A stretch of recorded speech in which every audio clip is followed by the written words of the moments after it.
வங்கதேச இந்து மக்கள் உரிமை மீட்பு குழுவின் சார்பாக காவல்துறை தலைமை அலுவலகத்தில்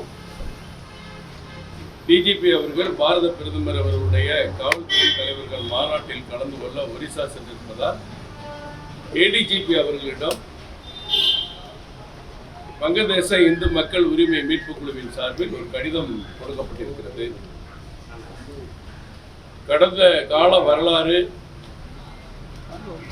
பங்களாதேஷில் எப்பொழுதெல்லாம் அங்கே கலகம் உருவாகிறதோ, பிரச்சனைகள் உருவாகிறதோ, அது உள்நாட்டு பிரச்சனையாக இருந்தாலும் சரி, பாகிஸ்தான் போர் செய்த நிலையிலும் சரி, இந்தியாவில் இருந்து பிரிக்கப்பட்ட காலத்தில் இருந்து ஏதாவது ஒரு சம்பவம் என்றால் இந்து மக்கள், அங்கு சிறுபான்மையாக வாழக்கூடிய இந்து மக்களை தாக்குவது, அவர்கள் உடைமைகளை கொளுத்துவது, கொலை செய்வது, பெண்கள் துன்புறுத்துவதற்கு ஆளாவது என்று தொடர்ந்து அங்கே இருக்கக்கூடிய சிறுபான்மை இந்து மக்கள் துயரத்தை அனுபவித்து வந்திருக்கிறார்கள். அதற்கு பிறகு கூட 1971 மிகப்பெரிய பாதிப்பிற்கு இந்து சிறுபான்மை மக்கள் அங்கே அவதிக்குள்ளானதை நாம் எல்லாம் பார்த்திருக்கிறோம். இன்றைக்கு பங்களாதேஷில் இடைக்கால அரசு உருவான பிறகு மீண்டும் அதே பதட்டம் அங்கே தொற்றிக் கொண்டிருந்தது. இந்து கோவில்கள் எரிக்கப்பட்டுள்ளன, இந்து மக்கள் தாக்கப்படுகிறார்கள். அங்கே பல்லாயிரக்கணக்கிலே ஒன்று திரண்டு அவர்கள் உரிமைகளுக்காக இன்றைக்கு அவர்கள் குரல் கொடுத்துக் கொண்டிருக்கிறார்கள்.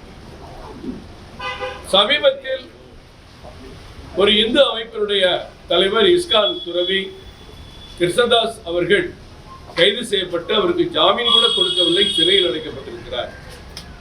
இப்படி இந்து மக்களுடைய உரிமை மீட்கப்பட வேண்டும், அங்கே இருக்கிற சிறுபான்மை இந்து மக்கள் பயமின்றி அச்சமின்றி வாழ வேண்டும் என்ற நோக்கத்தோடு உலகில் எந்த மூலையிலும் இந்து மக்களுக்கு ஒரு பிரச்சனை என்று சொன்னால் அவர்களுக்காக இந்தியாவிலே 125 கோடி இந்து மக்களும் தயாராக இருக்கிறார்கள் என்பதை எடுத்துக்காட்டவும், பங்களாதேச அரசுக்கு நம்முடைய வேதனையை, கண்டனத்தை தெரிவிக்கவும் தமிழகத்திலே அனைத்து மாவட்டங்களிலும் வருகிற 4ஆம் தேதி கண்டன ஆர்ப்பாட்டம் நடைபெற இருக்கிறது. இதில் இந்து அமைப்புகள் அனைத்துமே கலந்து கொள்கிறார்கள், ஆன்மீக அமைப்புகள் கலந்து கொள்கிறார்கள், ஆன்மீக பக்தர்கள் கலந்து கொள்கிறார்கள், ஆன்மீக மடாதிபதிகள் கலந்து கொள்கிறார்கள், சன்னியாசிகள் கலந்து கொள்கிறார்கள். இந்து உணர்வை வெளிப்படுத்தக்கூடிய இந்து சமுதாய மக்களும் இந்த ஆர்ப்பாட்டத்திலே கலந்து கொண்டிருக்கிறார்கள். இந்த ஆர்ப்பாட்டமானது மாவட்ட தலைநகரங்களில் 4ஆம் தேதி நடைபெற இருக்கிறது. அதற்கு அனுமதியும் பாதுகாப்பும் தர வேண்டும் என்று இங்கே கேட்டிருக்கிறோம். அதே போன்று எல்லா மாவட்ட தலைமை காவல் அலுவலகத்திலும் இதே போன்ற ஒரு கடிதம் கொடுக்கப்பட இருக்கிறது. அங்கங்கே இருக்கிற தலைவர்களை வைத்து என்று தெரிவித்துக் கொள்கிறோம். இப்பொழுது நடைபெற்ற சம்பவத்திற்கு இஸ்கான் துறவி கைதுக்கு பிறகு முன்னாள் பிரதமர் ஹசீனா அவர்கள் கூட கண்டனம் தெரிவித்திருக்கிறார், கோவில்கள் எரிக்கப்படுவதை கண்டித்திருக்கிறார். அப்படி முன்னாள் பிரதமரை கண்டிக்கிற பொழுது இன்றைக்கு இருக்கிற இடைக்கால அரசு அங்க இருக்கிற மக்களுக்கு போதுமான பாதுகாப்பை வழங்கவில்லை என்பது நமக்கு தெளிவாகிறது. அந்த மக்களுடைய உரிமைக்காக இந்த போராட்டம் நடைபெறுகிறது. அனைத்து மாவட்டங்கள் இடங்கள் இனிமேல் காவல்துறை அனுமதி கொடுக்கும் போது இடங்கள் குறிப்பிடுவாங்க, அந்த இடத்துல நிச்சயமா நடக்கும்.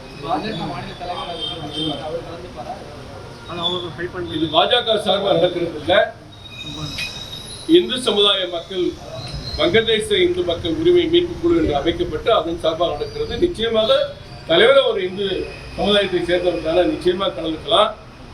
ஏன் மற்ற சிறுபான்மை அமைப்புகளோடு கலந்துக்கலாம். நம்ம இங்க இருக்கிற இந்து மக்கள் வெளிநாடுகளில் பாதிக்கப்படுறாங்கன்னா எல்லாருக்கும் அந்த வேதனையை பகிர்ந்து கொள்வதற்கு, அந்த கண்டனத்தை தெரிவிப்பதற்கு உரிமை இருக்குல்ல. எல்லாரும் கலந்துக்குவாங்க, தலைவர் கலந்துக்குவாங்க. அவங்களும் 2ஆம் தேதி கமலாலயத்துக்கு வருகிறார். காலையில் 10 மணிக்கு அவருக்கு மிக பிரம்மாண்டமான சிறப்பான வரவேற்பு பாரதிய ஜனதா கட்சியின் தொண்டர்களால் அங்கே வழங்கப்பட இருக்கிறது என்பதையும் தெரிவித்துக் கொள்கிறேன். இந்த ஆர்ப்பாட்டம் தமிழகம் முழுவதும் மிக சிறப்பாக நடப்பதற்கு, நமது வேதனையை பகிர்ந்து கொள்கிற விதமாக, நமது கண்டனத்தை தெரிவிக்கிற விதமாக, அங்க இருக்கிற வங்கதேச இந்து மக்களுக்கு ஒரு ஆறுதலை தருகிற விதமாக இந்த ஆர்ப்பாட்டம் மிகப்பெரிய அளவில் நடக்கும் என்பதை தெரிவித்துள்ளோம். பாஜக அவருடைய இந்து சமூக தலைவர்கள் ஒருங்கிணைக்கிறாங்க, எல்லாரும் சேர்ந்துதான் போறோம். இதுல பாஜக அரசியல் ரீதியாக நம்ம பார்க்கல, இந்து சமுதாய உணர்வுள்ள எல்லாருமே இதுல கலந்து. இல்ல ஒரு நம்ம நாட்டு மக்கள் இன்னொரு நாட்டுல பாதிக்கப்படுது. நம்ம எல்லாரும் சிட்டிசன் இந்தியன் தானே, இதுல எந்த மதம் ஜாதின்னு பார்க்க வேண்டியது இல்ல. அந்த அடிப்படையில் சொல்றோம். பாதகம் செய்பவரை கண்டால் நாம் பயங்கொள்ளலாகாது பாப்பா, மோதி மிதித்து விடு பாப்பா, அவர் முகத்தில் உமிழ்ந்து விடு பாப்பா.